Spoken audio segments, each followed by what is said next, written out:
तो नमस्कार भाइयों, कैसे हो सभी भाई।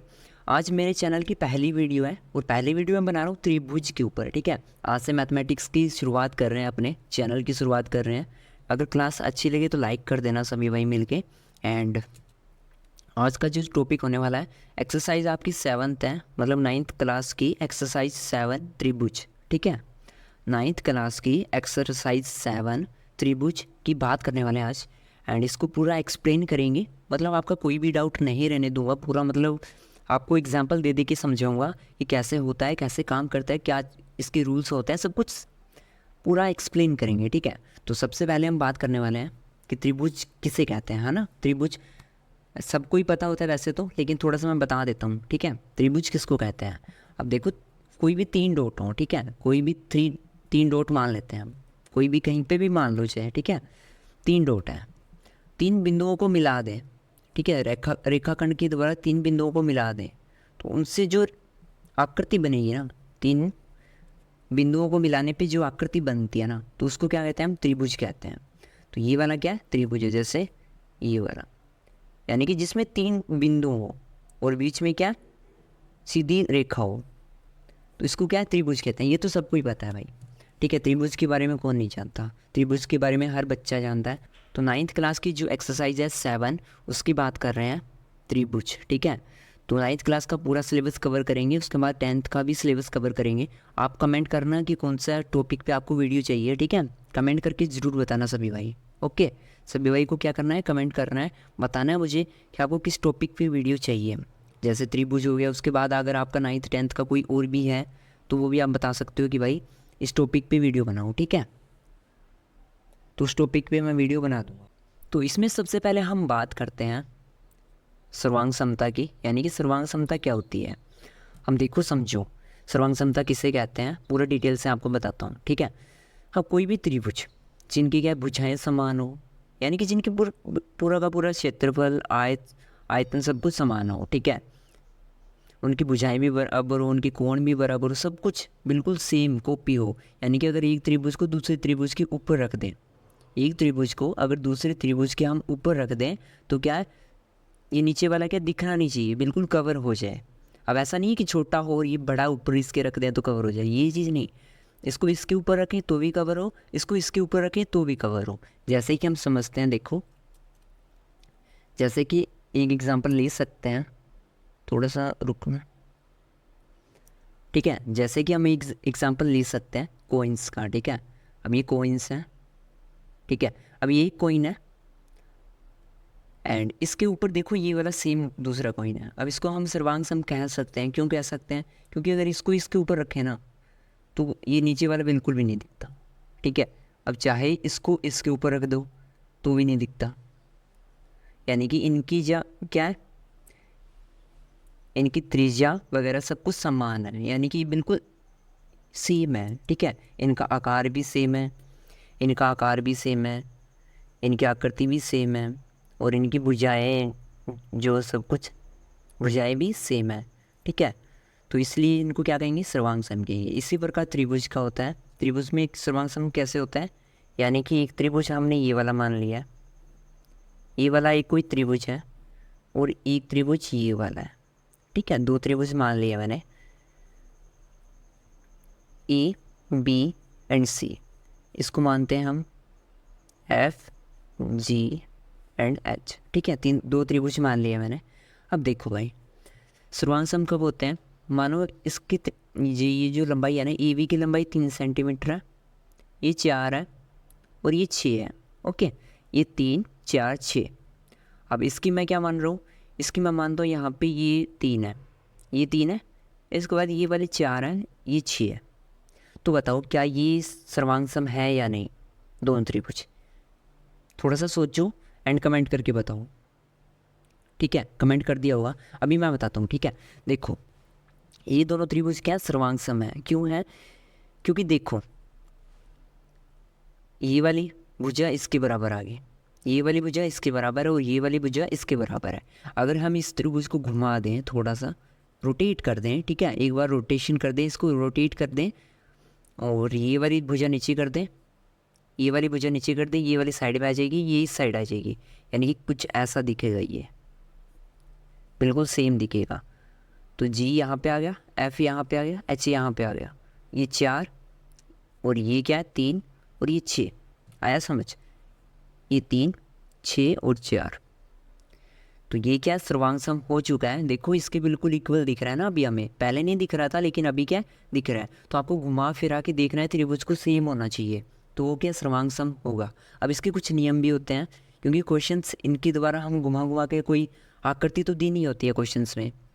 क्वेश्चंस में क्या आकृति नहीं दी होती है कि ये आकृति दे रखी है, ये सर्वांग सम है या नहीं, ये चीज़ नहीं आई आपके क्वेश्चन में। आपके क्वेश्चन में आएगा मतलब कुछ क्वेश्चन टाइप ही आएगा, तो उस हिसाब से हम बात करते हैं कि हमें कैसे पता करना है, ठीक है, कि हमें कैसे पता करना है कि ये सर्वांग सम है या नहीं।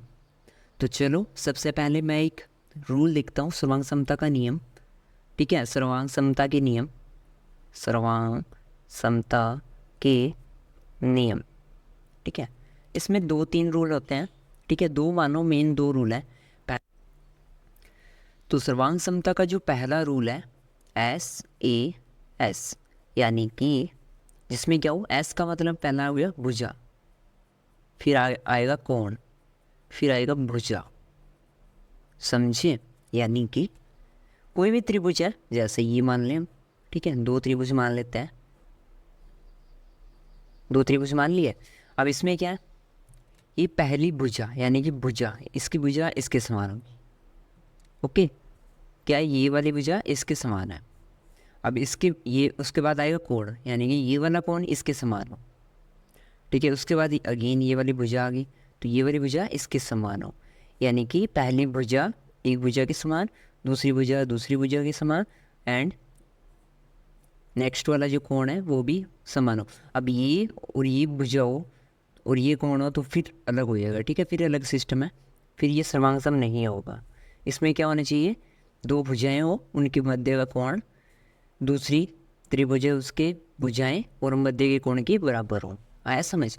यानी कि अगर ये 3 सेंटीमीटर है, ये 4 सेंटीमीटर है, ये 3 है, ये 4 है, और ये मान लेते हैं 60 डिग्री है, तो सेम होना चाहिए इसमें भी 60 डिग्री, तब ये क्या सर्वांग सम है, ठीक है, तब ये क्या सर्वांग सम त्रिभुज होगा, ठीक है। और इसी तरीके से समझाता हूँ आपको, ठीक है। अभी आप बताना मुझे कि ये सर्वांग सम है या नहीं, ठीक है। अब देखो एक त्रिभुज मैं बना रहा हूँ, ये वाला बना लिया मैंने, ओके, ये वाला मैंने त्रिभुज बनाया है ऐसा कुछ, एंड एक यहाँ पे मैं बना रहा हूँ,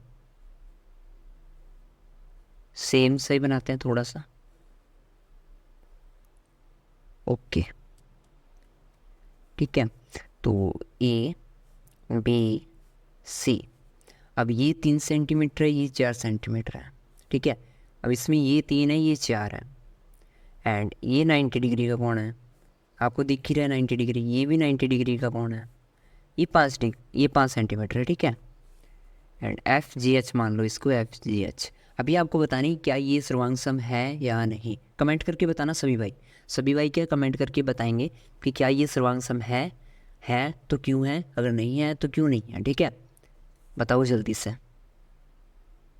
जल्दी से बताओ क्या ये सर्वांग सम है या नहीं है, ठीक है। अभी मैं समझाता हूँ आपको, देखो मैंने क्या कहा था, रूल होता है, ठीक है। अब देखो इसमें क्या देखना है, पहली भुजा, अगर AC भुजा को देखें, AC भुजा किसके बराबर है, FG भुजा के बराबर, ठीक है। यानी कि एक भुजा आ गई समान, एक भुजा आ गई इसकी समान, ठीक है। अब इसके बाद हम देखें तो कोण, ये कोण ACB बराबर किसके है, कोण FGH, कोण क्या है समान आ गया, ठीक है, कोण भी क्या है समान है, ओके। अब इसके बाद एक और क्या है, ये वाली भुजा है CB, और ये नेक्स्ट वाली भुजा कौन सी है GH, ये भी क्या है समान है, तो ये क्या है सर्वांग सम होगा, सर्वांग सम होगा। और इसको डिनोट कैसे करते हैं, डिनोट करने का तरीका जो है ABC सर्वांग सम, ऐसे डबल एरो लगाना है बराबर का, उसके ऊपर ही ऐसा कुछ, ठीक है, ऐसा साइन बनेगा, और FGH, तो ऐसे हम इसको डिनोट कर सकते हैं। कौन सा रूल यूज़ किया हमने, SAS, यानी कि 2 भुजाएं बराबर हैं, उनके मध्य का कोण बराबर है, तो ये क्या है सर्वांग सम है। आपको इजी तरीके से समझा दिया है, आपको शायद समझ आ गया होगा। अगर कोई भी डाउट है और कोई भी आपको थोड़ा सा भी डाउट है ना, तो आप कमेंट करके ज़रूर पूछना। एंड आप सभी भाई ज़रूर बताया करो मुझे कि आपको नेक्स्ट वीडियो किस टॉपिक पे चाहिए, ठीक है, कौन सी क्लास की चाहिए, किस टॉपिक पे चाहिए, तो उस टॉपिक में मैं ज़रूर वीडियो बनाऊंगा। तो आप कमेंट करके ज़रूर बताना सभी भाई। एंड इसके बाद जो हमारा नेक्स्ट रूल जो आने वाला है वो आने वाला है ASA, ठीक है। अब ये इसमें क्या है, दो कोण हो गए, ठीक है, दो कोण एक भुजा,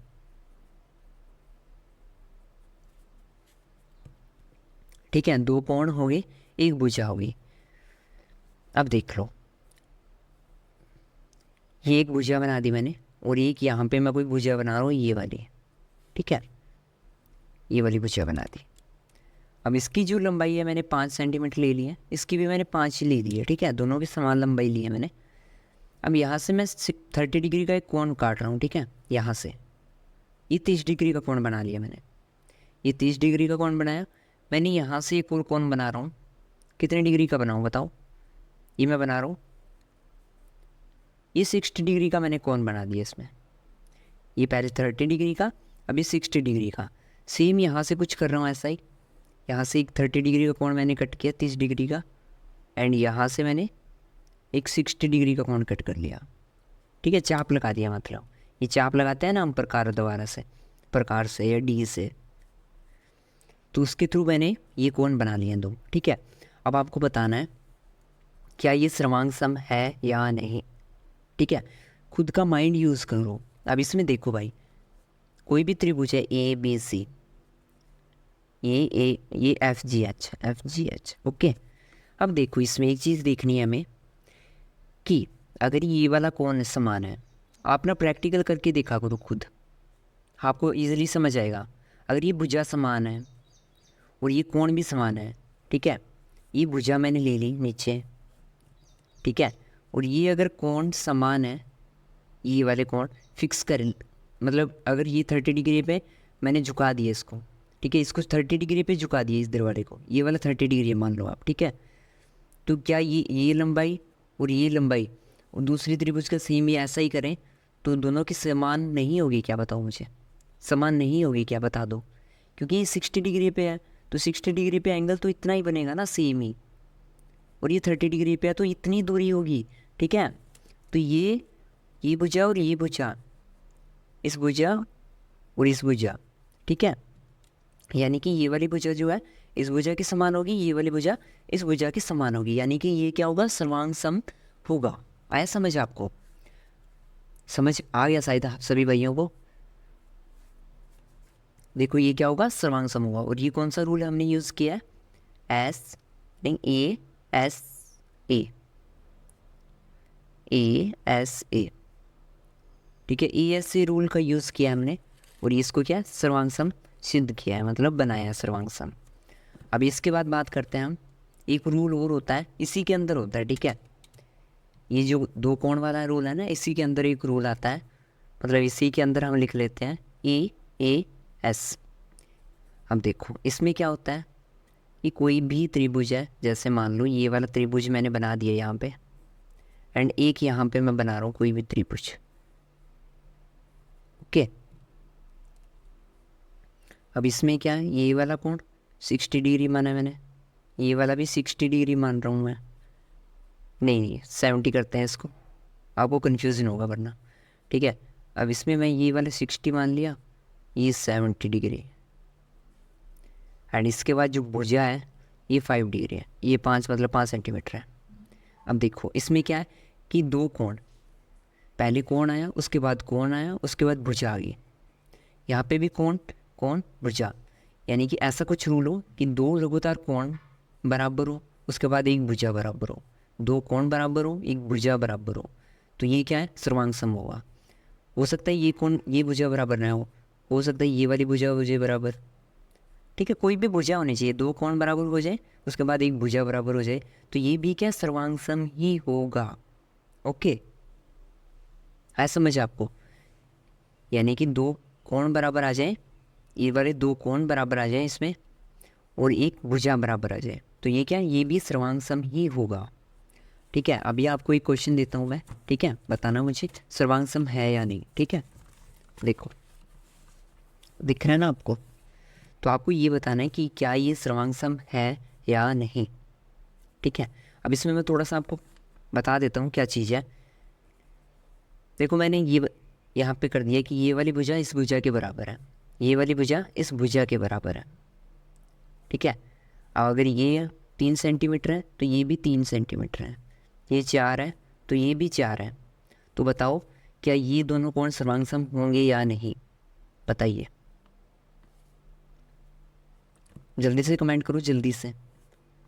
तो चलो अभी मैं बताता हूँ इसका क्या है कि इसका कोण जो होता है ना शीर्षाभिमुख कोण, अगर कोई भी दो रेखाएं ऐसे कट हो रही हैं, ठीक है, बिल्कुल सीधी रेखाएं हो, बिल्कुल सीधी रेखाएं होनी चाहिए, और अगर ऐसे कट हो रही हैं तो ये वाला कोण इसके बराबर ही होगा हमेशा, ठीक है। अगर ऐसा भी कट रही हैं बिल्कुल बिल्कुल सीधी रेखाएं, बिल्कुल सीधी रेखाएं अगर कट कर रही हैं तो क्या है, अगर ये 50 डिग्री है तो ये भी 50 डिग्री होगा, यानी कि ये वाला कोण इसके बराबर है। तो देखो दो भुजाएं और उनके मध्य का कोण, दो भुजाएं और उनके मध्य का कोण क्या बराबर है। तो इसमें कौन सा रूल यूज़ हुआ है, तो रूल कौन सा यूज़ हुआ है, रूल हुआ है हमारा SAS, यानी कि SAS नियम के द्वारा क्या ये सर्वांग सम है, सर्वांग सम, ओके, क्या ये सर्वांग सम है। तो नाइन्थ क्लास के तो नाइन्थ क्लास के 7th चैप्टर का एग्जाम्पल एक करके देखते हैं, ठीक है। 9th क्लास का जो चैप्टर है 7th, उसका एक एग्जाम्पल करके देखते हैं। इसमें क्या दिख रहा है, दे रखा है कि एक रेखाखंड है AB एंड एक रेखाखंड अन्य रेखाखंड है CD, यानी कि एक रेखाखंड हम मान लेते हैं AB, कोई भी रेखा है AB और समांतर है, ठीक है, एक दूसरे के समांतर है बिल्कुल। तो एक समांतर है तो मैं यहाँ पे चलो यहाँ पे बना लेता हूँ, ठीक है। यहाँ पे क्या CD, अब इनकी लंबाई बराबर नहीं है, ये चीज़ नहीं दे रखी कि लंबाई बराबर है, ये कहीं पे हमें नहीं दिया हुआ है, बस समांतर है, यानी कि दोनों समांतर है।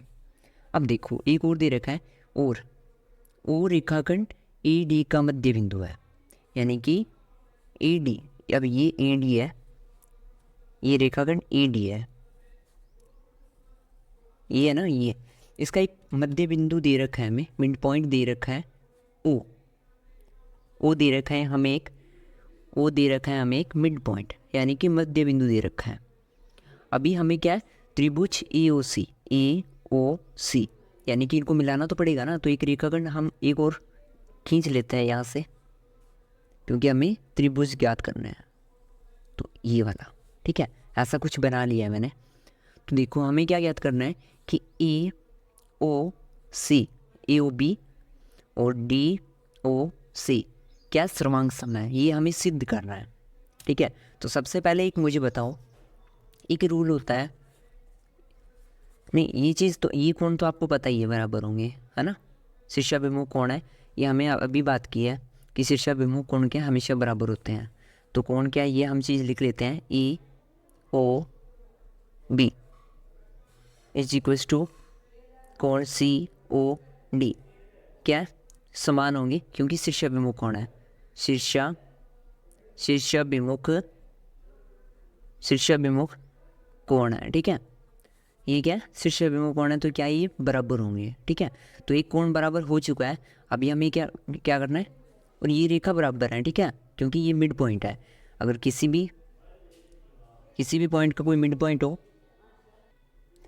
अगर किसी भी एक रेखा को बीच में से कट करें या कोई भी मध्य बिंदु लें तो दोनों तरफ क्या है बराबर बचेंगे, तो ये रेखाखंड भी क्या है बराबर है, ये हमें दे रखा है चीज़, ठीक है।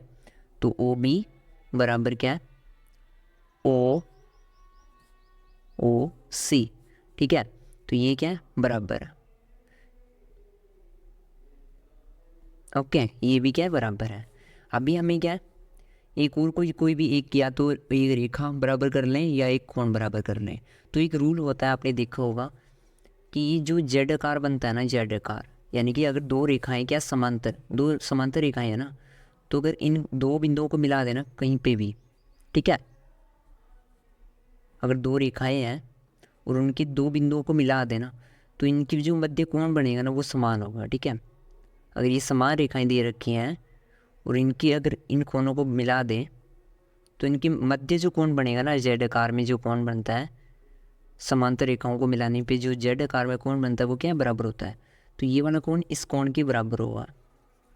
तो हम ये भी लिख सकते हैं कि कोण B A O is equals to क्या है, कोण सी डी ओ।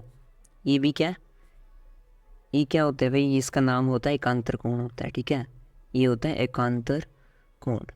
तो ये कोण भी क्या है, बराबर ही होंगे, ठीक है।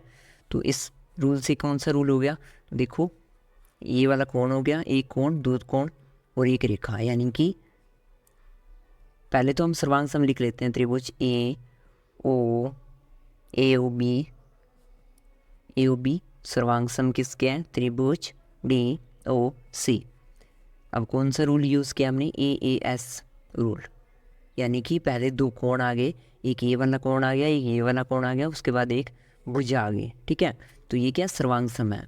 और इसी प्रकार आपकी जो एक्सरसाइज फर्स्ट मतलब 7th एक्सरसाइज के हैं 7.1 के, वो इसी प्रकार आपके क्वेश्चन होंगे, ट्राई करना आप, ठीक है, हो जाएंगे। अभी एक और ये रह गया है कि BC का मध्य बिंदु है क्या वो, अभी हमें देखना है कि BC का, अच्छा ही पहले बराबर दे रखे थे, ये वाले दे रखे थे, ठीक है, हमने ध्यान नहीं दिया, ये वाले बराबर दे रखे थे, ठीक है, गलत कर दिया मैंने वैसे, चलो कोई दिक्कत नहीं है, वो तो एक ही बात है, ये बराबर है, ये रेखाएं बराबर दे रखी थी हमें, और ये वाले कोण हमने बराबर कर दिए, तो इसको हम ऐसे भी लिख सकते हैं। अभी तो अभी क्या है, दो कोण, यानी कि अभी हम ये माने थे भाई, भूल गया मैंने, गलत कर दिया, ठीक है, थोड़ा सा, ये रेखाएं बराबर दे रखी थी, ये हमें ज्ञात करनी थी। तो ये कौन सा रूल बन गया, पहले कोण उसके बाद भुजा, यानी कि ए रूल, AS रूल द्वारा क्या ये सर्वांग सम है। अभी हमें देखना है, तो अब ये त्रिभुज सेम है तो ये भुजाएं भी सेम होगी, और ये भुजाएं सेम है तो इनके मध्य का कोण, ये 5 सेंटीमीटर तो ये भी 5 सेंटीमीटर होगा, तो इनकी दूरी ये क्या कोण मिड पॉइंट ही होगा। तो इसी प्रकार सभी क्वेश्चन होंगे, तो कर लेना सभी भाई।